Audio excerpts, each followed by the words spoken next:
So let me ask you this. Where did you see the biggest shift with him, like with you? Because I mean, like, he looks like he's hit a point where he's like totally comfortable with you, which is good. Yeah, me and him are really good. I guess it would be like the second day of trying to get working with the muzzle and the prong. With the prong. Yeah, like getting it on and off and stuff like that. Sure. Once I was able to kind of like comfortably do it, the first day was kind of rough. Like I think I was telling you, like it was like around it. Ooh. But I don't know where it is. That's okay. Don't worry about it right now. This is interesting. You should film some of this here because this is really good, interesting dog communication here happening.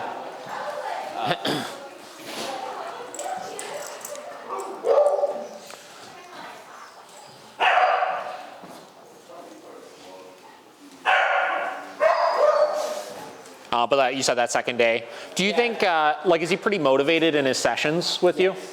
Like pretty food motivated and stuff? That probably helped quite a bit as well, I would say. Yeah, that was, but even that kind of came after me being able to put the prong and knee collar on because I remember the first day I was even able to get it on without the gloves and everything. Yeah.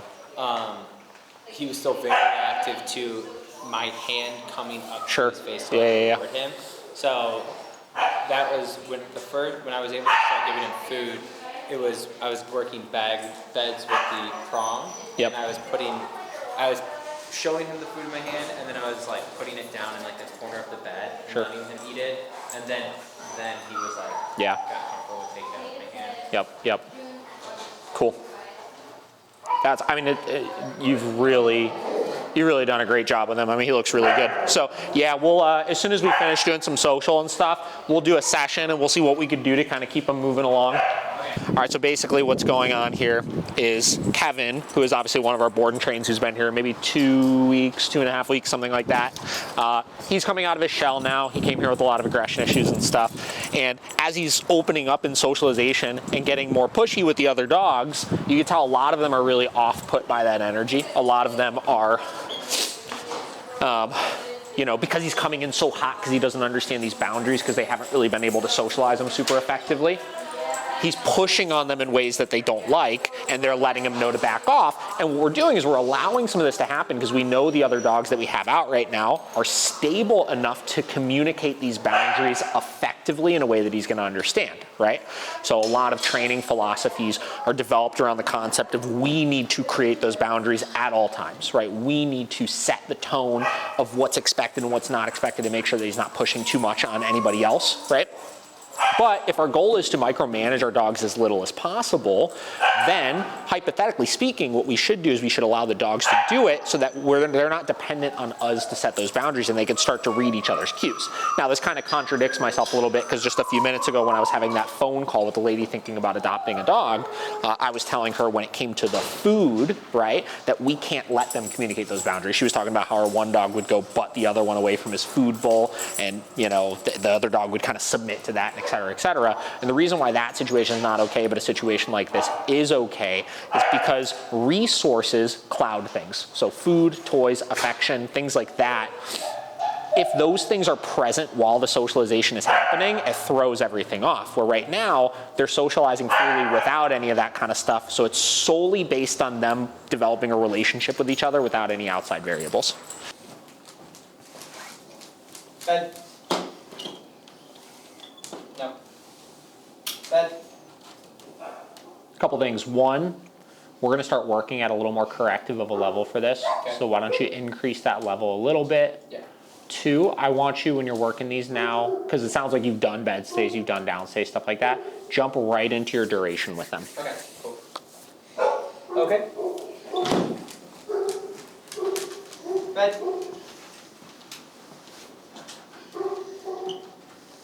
Good.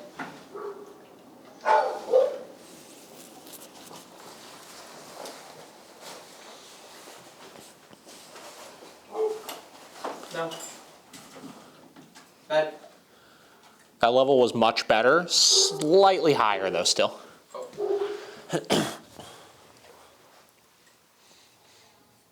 Okay. Now, the reason why I think he's ready for that is because it seems like once he gets into the groove, like, oh, the food is there, he's really engaged. But I want those first handful of reps to look much better, right? And early on in the training process, like when we're first starting teaching everything and this and that, I'll let that slide, those first few reps, because my purpose is just kind of building their understanding of it and getting their motivation up and stuff. But as we start to move into proofing stages with him, obviously we want to start off and we want to hold that very first repetition to a really high standard.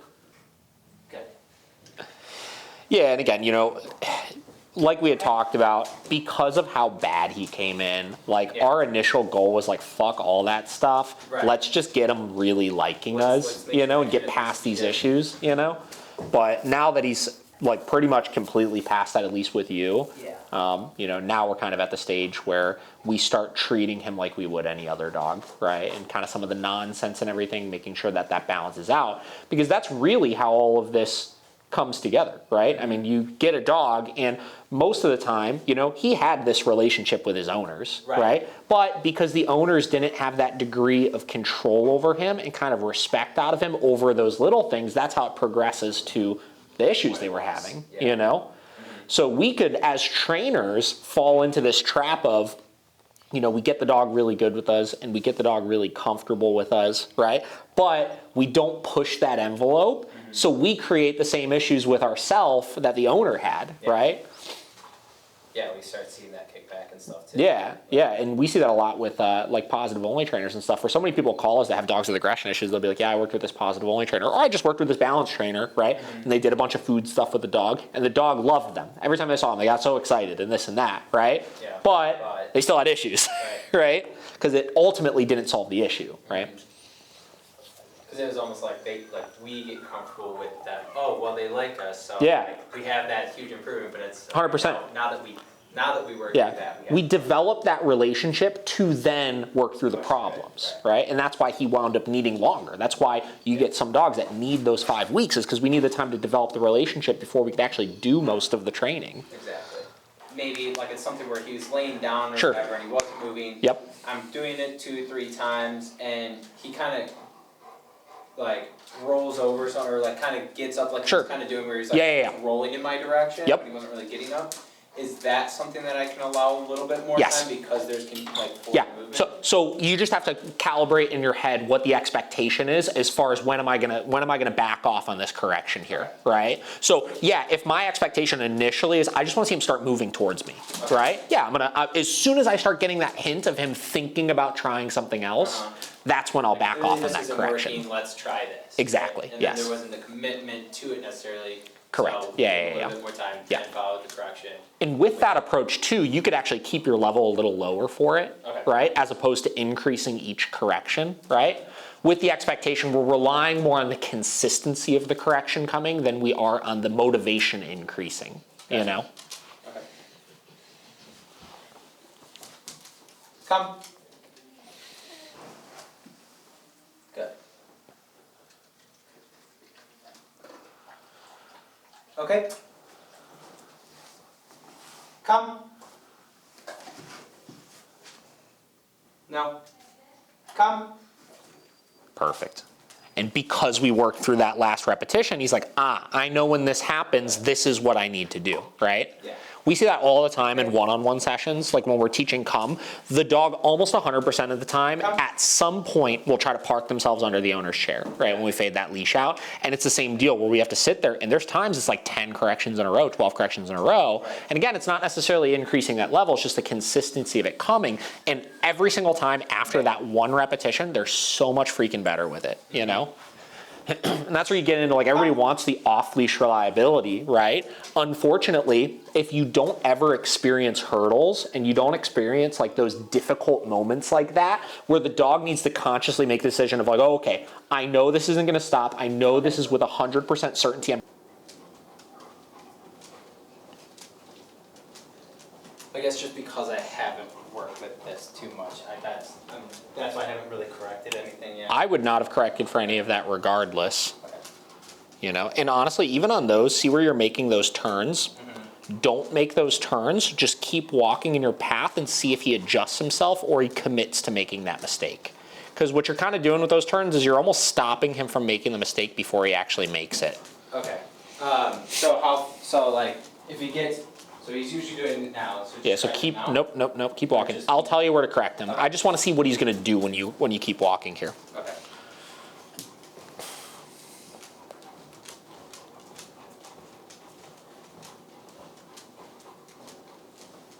Because you see how he's kind of slowing down and refixing himself.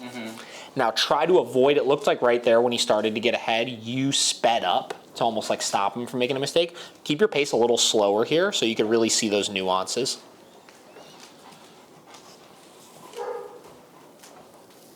There you go, perfect.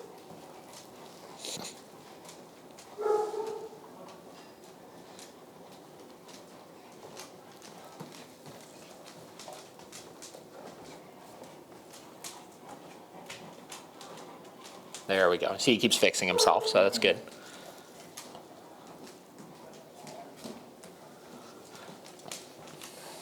And that's just because this is new. This is literally the first time you've worked on this.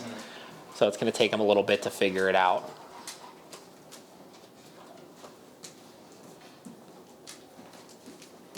So that's sniffing to the cone. I probably should. The sniffing I probably would have corrected for, yes.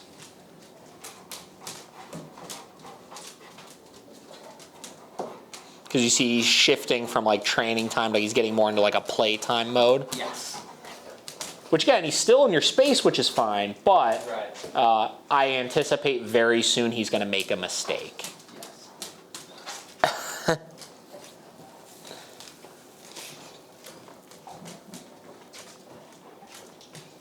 And this is it. This is dogs like this. They don't have impulse control over those like spikes that they get. I talk about it a lot, right? Like they get these spikes in arousal and spikes in fear, right? So in order to successfully work through this, we obviously have to address the spikes in fear that are causing the aggression issues he's having.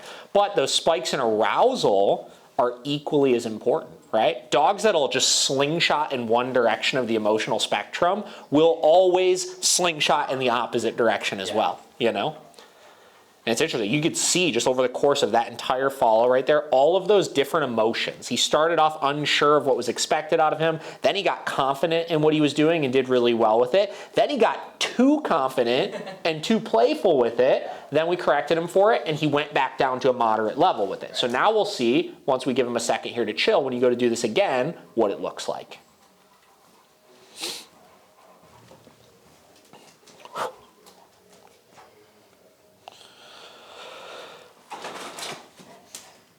Come.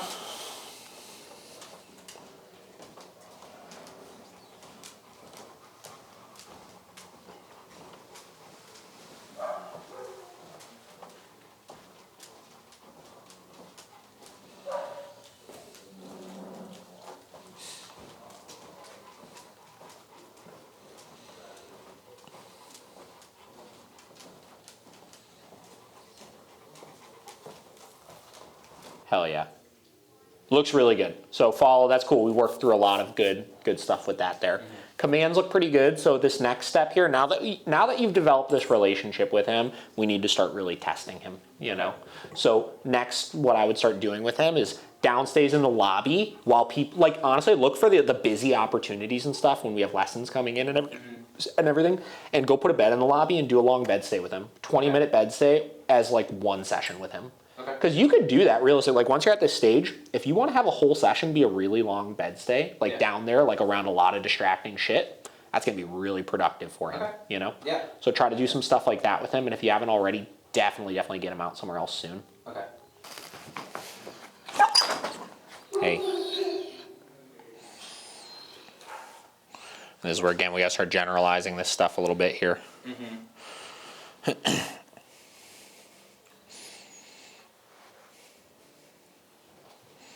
I guess that would be another big point when I was able to kind of just like pet him, like have bets. Yep. Exactly. Basically. Yep. Like you come at him, like to go to pet him, you might get like a pet or two, and then he freaks out. But then you like get 2 more pets in, he's like, cool. Yeah. So that's what I would start with before I even worry about taking the collars on and off. Yeah. It's got to start with that. Because here's the thing. I mean, he's still not good about it, you know? Right. And it's always when you go to bring the second one in as well, you know. Good. But yeah, that just made me think of it of like, yeah, I definitely had to work through this first. Yep. Before getting the collar, so you're right.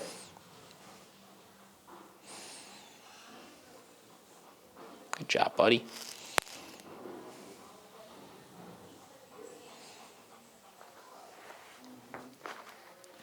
Now to clarify for video purposes here, obviously he has aggression issues, right? But you get back into what we would clearly define as aggression, which is intent to do harm, right? He does not have a whole lot of intent to actually injure us. And I keep talking about this because everybody and their mother wants to label every single dog as aggressive. And I think it's become too gray of a term where so many dogs are getting labeled as aggressive and scaring people where it doesn't actually need to be the case, you know? So like a case like him, yes, I'm not excusing his behavior. Yes, he is still acting in an aggressive-like manner, but he's not trying to hurt us, which is why we can get away with just using these gloves, right? If he were really aggressive, he would bite my hand and rip right through this thing and actually injure me, right? But that's not the case. And we determined that pretty early on that that's not the case. He's just extremely scared, and we have to put him in this situation where he realizes those aggressive looking behaviors don't work, right? They don't make people go away.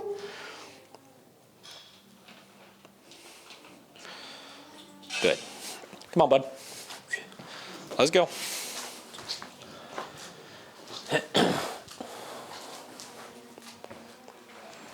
Good. Good job, buddy.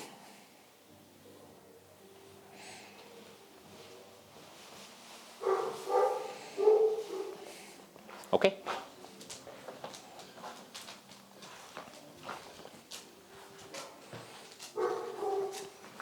Sit. Good. And you look at them like a dog like Rocky, right, who's doing this towards other dogs, and the behavior he's exhibiting is almost exactly the same as what Rocky's doing to the other dogs, right? The same snapping where he's cool, like if he wants to go up and approach and stuff, but the second you go to actually push it a little bit, that's when they start showing it, you know? Good job, bud. Yeah, and then in the same thing, it's like Rocky, he likes everyone here. Yep. You know, but it's the dogs, but then it's like him, he likes every dog here. Yeah. It's so funny when it's, you know, you'll see it just in the opposite standpoint, right? And you see he's getting ready to think about doing it again. And just like with Rocky, you got to work through it. Not, you know, this is a great example because, you know, he's worked through this not by correcting this behavior away, right? By him just realizing it doesn't work. When you're stressed out, you have to try something else, right?